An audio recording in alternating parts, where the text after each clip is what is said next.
Hey everyone, welcome back to Corporate Decoder, the place where we decode the secrets hidden in plain sight within corporate filings. Today, we're diving into Reviva Pharmaceuticals holdings, and let's just say their latest update might make you do a double take, especially when it comes to how they're running their meetings. So, get this, Reviva Pharmaceuticals Holdings, Inc. just filed a Form 8K, which is basically a report for big, important events that a company needs to tell the public about right away. This one dropped on the 26th of September 2025, and it's all about a change to their internal rulebook. Now, usually these 8K filings can be a bit dry, filled with legal jargon and stuff, but sometimes the simplest changes can have pretty big implications for how a company operates and who has the real say. We were talking about their bylaws, which are like the company S internal rulebook, dictating how things like stockholder meetings are run. And Reviva just made a change to these bylaws that is pretty significant.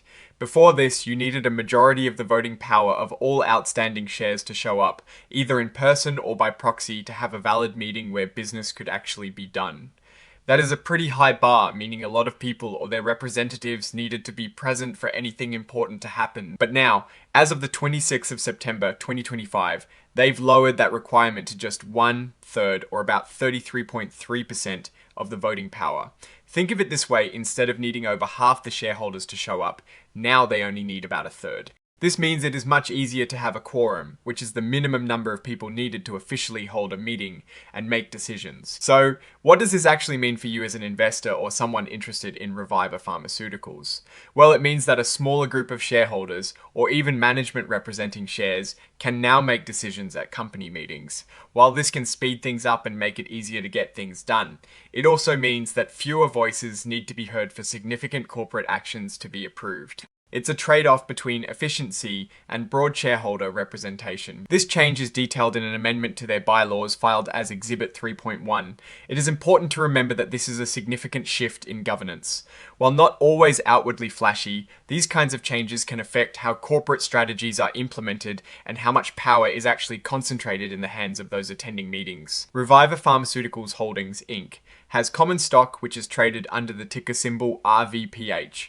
On the Nasdaq capital market, they also have warrants to purchase shares with the symbol RVPH. These details matter because the ability to make decisions at those meetings directly impacts the value and direction of both the common stock and these warrants. The signature on this filing is from Narayan Prabhu, the Chief Financial Officer, indicating this is an officially sanctioned change by the company's leadership, while the filing itself doesn't contain financial tables to analyze their performance. This governance change is a key piece of information about how the company is structured and operates. So, looking at this filing, Reviva Pharmaceuticals has made a procedural change that significantly lowers the bar for conducting shareholder business. On one hand, this could lead to more efficient decision-making and quicker execution of strategies. On the other hand, it dilutes the power of individual shareholder votes if they are not represented at meetings, as a smaller percentage of total voting power is now sufficient to form a quorum. This shift could potentially make activist investors or even management easier to push through proposals without needing widespread support. It is something to watch to see if this newfound ease in quorum leads to more aggressive strategic moves, or if it just makes routine meetings run smoother.